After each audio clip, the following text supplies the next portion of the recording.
Hello students, আজকে আমরা এই ভিডিওতে তোমাদের যে গণিত আছে ক্লাস 8ম শ্রেণীর যে গণিত বইটা আছে সেই গণিত বইয়ের মধ্যে সর্বমোট আমাদের 16টা পাঠ আছে। 16টা পাঠের মধ্যে আমাদের 10-12টা পাঠের মধ্যে থেকে NMMS যে পরীক্ষা আছে তার প্রশ্ন আসে। আমরা এই সিরিজে এই NMMSকে লক্ষ্য করে প্রতিটি পাঠের মধ্যে থেকে কী কী কনসেপ্টের উপরে প্রশ্ন আসে তা নিয়ে আলোচনা করব। আজকে এই প্রথম ভিডিওতে আমরা রেশনাল নাম্বারস অর্থাৎ 1 নম্বর পাঠ যেটা আছে পরিমেয় সংখ্যা সেটা নিয়ে আলোচনা করব। এই পাঠ থেকে মূলত এই কনসেপ্টগুলো থেকে আমাদের প্রশ্ন আসে। প্রথম কনসেপ্ট হচ্ছে যে মাল্টিপ্লিকেটিভ ইনভার্স অর্থাৎ গুণাত্মক বিপরীত। গুণাত্মক বিপরীত জিনিসটা কি? গুণাত্মক বিপরীত জিনিসটা হচ্ছে যে কোনো সংখ্যার প্রতিক্রম, তাকে আমরা প্রতিক্রমও বলি। উদাহরণস্বরূপ আমরা যদি বলি 2/1, 2/1 গুণাত্মক প্রতিক্রম হবে 1/2। গুণাত্মক প্রতিক্রমে আমাদের একটা জিনিসই করতে হয়, আমাদেরকে ভগ্নাংশ থেকে বা যে সংখ্যা আছে সেটাকে পাল্টিয়ে লিখতে হয়। হরকে লব লিখে নিতে হয়, লবকে হর লিখতে হয়। উদাহরণস্বরূপ আরেকটা আমি প্রশ্ন বলি, 3 এর গুণাত্মক বিপরীত হবে, যেহেতু 3 নিচে কিছু নেই 1 থাকবে, তার গুণাত্মক বিপরীত হবে 1/3। ঠিক এরকম আমাদের -4 এর গুণাত্মক বিপরীত হবে -1/4। গুণাত্মক বিপরীত লেখা একদম সোজা, আমাদেরকে শুধুমাত্র ভগ্নাংশটিকে পাল্টাতে হয়, প্রতিক্রম করে নিতে হয়। তারপরে যে টপিকটার উপরে প্রশ্ন আসে সেটা হচ্ছে আমাদের অ্যাডিটিভ ইনভার্স। অ্যাডিটিভ ইনভার্স কি? অ্যাডিটিভ ইনভার্স হচ্ছে, আমি তার ব্যাখ্যা করতে গেলে আমি তার অ্যাডিটিভ ইনভার্স কিংবা মাল্টিপ্লিকেটিভ ইনভার্সকে তার মাল্টিপ্লিকেটিভ আইডেন্টিটি এবং অ্যাডিটিভ আইডেন্টিটির সঙ্গে সম্পর্ক দেখাতে হবে। কিন্তু এই সিরিজে আমরা বিস্তারিত আলোচনা করব না, কারণ আমরা শুধুমাত্র NMMSকে লক্ষ্য করে কিভাবে উত্তর বের করতে হয় সেটা নিয়ে আলোচনা করব। তাই অ্যাডিটিভ ইনভার্স আমি ব্যাখ্যা না করে বলছি যে অ্যাডিটিভ ইনভার্স লিখতে আমরা কীভাবে লিখব। উদাহরণস্বরূপ অ্যাডিটিভ ইনভার্সে যদি আমাদের দেওয়া থাকে -5 এর অ্যাডিটিভ ইনভার্স হবে 5, অথবা 2/7 তার অ্যাডিটিভ ইনভার্স হবে -2/7। অ্যাডিটিভ ইনভার্সে আমাদের কি করতে হয়, আমাদের যেই সংখ্যা দেওয়া থাকবে, যাই দেওয়া থাকুক না কেন, সেটা ভগ্নাংশ হোক কিংবা ঋণাত্মক সংখ্যা হোক কিংবা ধনাত্মক সংখ্যা হোক, আমাদেরকে যদি প্লাস হয় মাইনাস করে নিতে হবে, মাইনাস হয় প্লাস করে নিতে হবে। অর্থাৎ গণিতিক ভাষায় যদি আমি বলি ঋণাত্মককে ধনাত্মকে লিখবো, ধনাত্মককে ঋণাত্মকে লিখবো, আমাদের অ্যাডিটিভ ইনভার্সের কাজ এখানেই শেষ। তারপরে যে টপিকের উপরে প্রশ্ন আসে সেটা হচ্ছে mean method to find rational numbers. এই গড় পদ্ধতি বা মিন মেথড কি?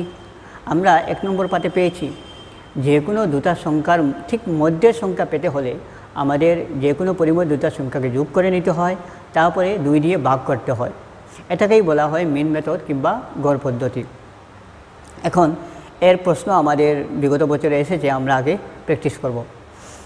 তারপরে দেখো operations of rational numbers. Operations of rational numbers অর্থাৎ পরিমেয় সংখ্যার প্রক্রিয়া কি? পরিমেয় সংখ্যাগুলো নিয়ে আমরা যখন যোগ বিয়োগ পূরণ ভাগ করে থাকি সেটাকেই বলা হয় অপারেশনস অফ রেশনাল নাম্বারস বা পরিমেয় সংখ্যার প্রক্রিয়া। তো পরিমেয় সংখ্যার প্রক্রিয়া অর্থাৎ আমাদের কিছু পরিমেয় সংখ্যা দেওয়া থাকবে, সেগুলোকে আমরা প্রয়োজনে বিধি ব্যবহার করে তার যোগ বিয়োগ পূরণ ভাগ করে সমাধান করব। এই 4টা টপিকের উপরেই বিগত বছরের প্রশ্ন এসেছে। আমরা এখন একটা একটা করে দেখব যে বিগত বছরে কী কী প্রশ্ন এসেছে এবং সেগুলো সমাধান করার চেষ্টা করব। আরেকটা জিনিস, বিগত বছরের প্রশ্নপত্র যদি তোমাদের কাছে নাই, আমি এই ভিডিওর নিচে লিঙ্ক দিয়ে দেবো, সেখানে ক্লিক করে তোমরা মেন্টাল এবং সেটের প্রশ্নপত্রগুলো পেয়ে যাবে। যাই হোক, শুরু করা যাক আমাদের পরের বিগত বছরের প্রশ্ন নিয়ে আলোচনা। এখানে দেখো আমাদেরকে NMMS 2019-20 এবং 2020-21 এসেছে যে অ্যাডিটিভ ইনভার্স অফ -5/9। আমাদেরকে সংখ্যা দিয়েছে -5/9। আমরা জানি অ্যাডিটিভ ইনভার্স অর্থাৎ যোগাত্মক বিপরীত কীভাবে লিখবো আমরা, যদি নেগেটিভ থাকে পজিটিভ, পজিটিভ থাকে নেগেটিভ, অর্থাৎ ঋণাত্মককে ধনাত্মক করব, ধনাত্মককে ঋণাত্মক করব। এখানে আমার ঋণাত্মক আছে, তার অ্যাডিটিভ ইনভার্স অর্থাৎ যোগাত্মক বিপরীত হবে -5/9। আমি মাইনাস থেকে সরিয়ে নিলাম, আমার এখানে উত্তর শেষ। অর্থাৎ আমার এই প্রশ্নের উত্তর হবে কি? অপশন সি, এখানে 5/9 আছে। তারপরে NMMS 2023 এসেছে এই প্রশ্নটা, সেখানে কি লেখা আছে দেখো তো, মাল্টিপ্লিকেটিভ ইনভার্স অফ -3/4। আমরা জানি মাল্টিপ্লিকেটিভ ইনভার্স যখন লিখব আমরা ঋণাত্মককে ঋণাত্মকই রাখবো, ধনাত্মককে ধনাত্মকই রাখবো, শুধুমাত্র আমরা ডিনোমিনেটর অ্যান্ড তোমার নিউমারেটরের মধ্যে পরিবর্তন করব, অর্থাৎ হরকে লব বানাবো, লবকে হর বানাবো। এখানে দেখো আমাদের -3/4 যেহেতু আমার মাল্টিপ্লিকেটিভ ইনভার্স গুণাত্মক বিপরীত, আমি শুধুমাত্র তাদের পজিশন বদলাবো, মাইনাসকে মাইনাসই রাখবো, -4/3। এখানে -4/3 হয়ে যাবে মাল্টিপ্লিকেটিভ ইনভার্স। এটা কই আছে আমার? Option C. এভাবে গুণাত্মক বিপরীতের ক্ষেত্রে বারবার বলছি আমরা শুধুমাত্র ধনাত্মককে ঋণাত্মক করব, ঋণাত্মককে ধনাত্মক করব, আমাদের কাজ শেষ। মাল্টিপ্লিকেটিভ ইনভার্স আমরা নিচের সংখ্যাকে উপরে নেব, উপরের সংখ্যাকে নিচে নেব। মাইনাস যদি থাকে মাইনাসই থাকবে, প্লাস যদি থাকে প্লাসই থাকবে, কোনো পরিবর্তন হবে না। তারপর দেখি আমাদের NMMS 2018-19 প্রশ্ন এসেছে যে এ রেশনাল নাম্বার বিটুইন -2/3 অ্যান্ড 1/2। আমরা জানি যখনই NMMS-এ প্রশ্ন আসে দুটি সংখ্যার মধ্যে পরিমেয় সংখ্যা, rational number between two numbers, তখন আমরা সবসময় মিন মেথড বা গড় পদ্ধতি ব্যবহার করব, কারণ গড় পদ্ধতিতে আমরা যে কোনো দুটি পরিমেয় সংখ্যার ঠিক মধ্যে সংখ্যাটা পেয়ে থাকি। গড় পদ্ধতি কীরকম করে? আমরা গড় পদ্ধতির নিয়ম জানি, আমরা সাম অফ টু নাম্বারস আর ডিভাইডেড বাই 2। আমরা প্রথমে দুটি সংখ্যা যোগ করতে হবে, তারপরে তাদেরকে 2 দিয়ে ভাগ করতে হবে। এটা সমাধান করি তো আমার সংখ্যা আছে -2/3 প্লাস 1/2, সেটাকে আমরা ভাগ করব 2 দিয়ে। এখন দেখো 3 এবং 2 এর লসাগু হবে 6, 3 দুগুণা 6 অর্থাৎ 2 দুগুণা -4 প্লাস 3 দুগুণা 6, 3 একে 3 ভাগ 2, সেটা হয়ে যাবে -4 এবং 3 এর যোগফল হবে -1/6 ভাগ 2 পূরণ 1/2। এখানে আমরা পেয়ে গেলাম নিচে হবে 6 দুগুণা 12, উপরে 1 একে 1, কিন্তু প্লাসে মাইনাসে মাইনাস। এখন -1/12 আমার কই আছে? অপশন বি, অর্থাৎ এই প্রশ্নের উত্তর হচ্ছে -1/12, অপশন সি। এরকম যখনই তোমাকে বলবে যে দুটি পরিমেয় সংখ্যার মাঝের সংখ্যা কী, তখন তোমাদেরকে কী করতে হবে? প্রথমে দুটি সংখ্যা যোগ করতে হবে, পরে এই যোগফলকে 2 দিয়ে ভাগ করতে হবে, সেটা মনে রাখবে। ঠিক এরকম আরেকটা সংখ্যা এসেছে যে NMMS 2019-20 এবং 2024-এ যে রেশনাল নাম্বার বিটুইন -2/3 অ্যান্ড 1/4, সেটাকেও আমরা প্রথমে যোগ করব, পরে 2 দিয়ে ভাগ করব। দেখা যাক কী আসে আমাদের, -2/3 যোগ 1/4 ভাগ 2। এখন 3 এবং 4 এর লসাগু হবে 12, 12, 3 4 12, 4 দুগুণা 6, 3 4 12, 4 দুগুণা 8 হবে, প্লাস 4, 3 4 12, 3 একে 3, বাইরে আমাদের ভাগ 2। এখন -8 এবং +3, তার যোগফল হবে আমাদের -5, নিচে থাকবে 12 পূরণ 1/2। এখন দেখো 12 দুগুণা 24, নিচে উপরে 5 একে 5, মাইনাসে প্লাসে মাইনাস।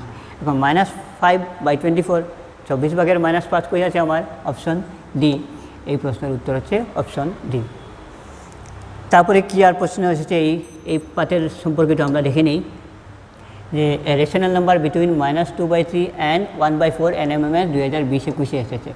-2/3 এবং 1/4 দেখি তো আমরা আগের পেজে কী ছিল, -2/3 এবং 1/4। এই প্রশ্ন হুবহু আবার এসেছে, আমরা বারবার করার দরকার নেই, আমি এখানে সমাধান দিয়ে দিচ্ছি, তোমরা দেখে নিতে পারো।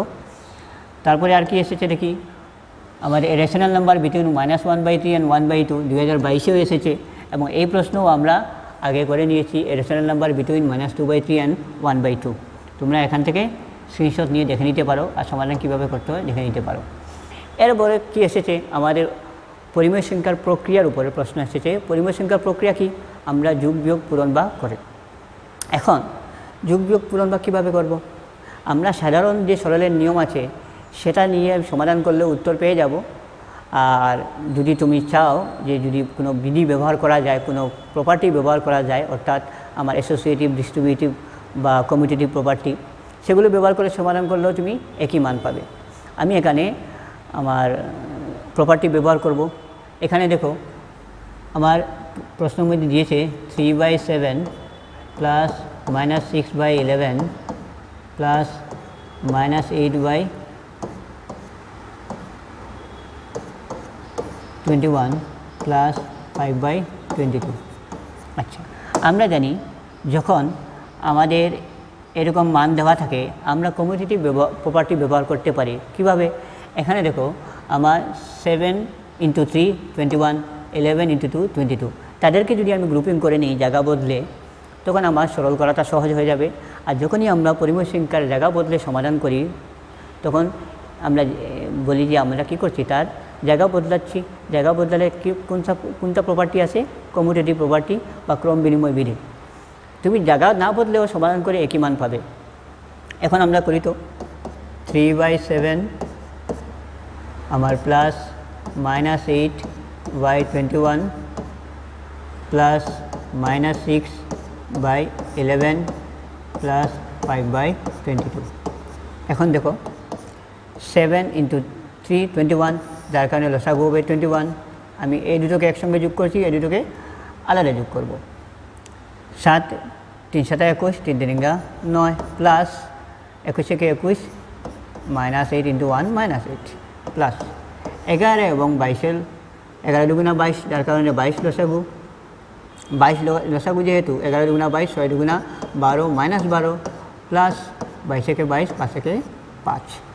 এখন দেখো আমার এখানে থাকবে 9 প্লাসে মাইনাসে মাইনাস, আচ্ছা করে দেখিয়ে দিই নাহলে তোমাদের অসুবিধা হতে পারে। 9 - 8/21 প্লাস -12 প্লাস 5/22।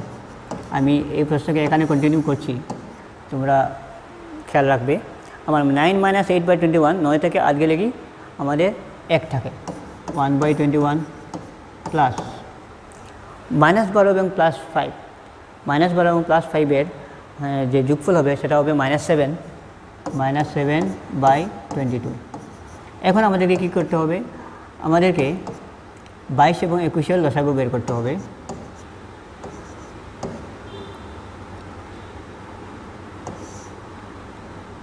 আমরা লসাগু নেয় 22 এবং 21-এর আমাদের পূরণফল বের করতে হবে, কারণ 22 এবং 21-এর লসাগু বের করতে হলে ডাইরেক্ট পূরণ করতে হবে, কারণ তারা আমাদের পরস্পর মৌলিক সংখ্যা, যার কারণে তাদের মধ্যে কোনো কমন ফ্যাক্টর নেই, সাধারণ উৎপাদক নেই, তাই আমরা ডাইরেক্ট গুণ করে তার লসাগু বের করব। 22 থেকে 22 হাতের হলো আমার 2, 22 দুগুণা 44 দিয়ে 46, 462। আচ্ছা 462। এখন দেখি তো আমি 21কে যদি আমি 462 দিয়ে ভাগ করি তখন আমি রেজাল্ট থাকবে 22, যার কারণে 22 থেকে 22 প্লাস আমার -22 দিয়ে যদি আমি 462-কে ভাগ করি আমি রেজাল্ট পাবো 21, যার কারণে 7 × 21 পরে প্লাস মাইনাসে মাইনাস হবে, মাইনাস বসিয়ে দিলাম। 7 থেকে 7, 7 দুগুণা 14, 147 -147। এখন আমরা দেখো 22 প্লাসে মাইনাসে -147/462, তার রেজাল্ট কী হবে দেখো তো? নিচে থাকবে 462, উপরে 7 থেকে 2 বাদ দিলে 5, 4 থেকে 2 বাদ দিলে 2, 1 -125/462। কই আছে আমাদের -125/462? Option A. এরকম আমরা বিধি ব্যবহার করে সমাধান করতে পারবো।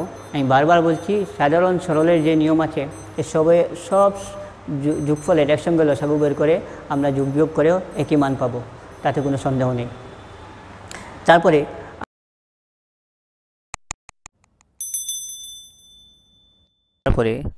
আমাদের NMMS 2022-এ একটা প্রশ্ন এসেছে 2/3 প্লাস -4/5 প্লাস 7/15 প্লাস -11/20।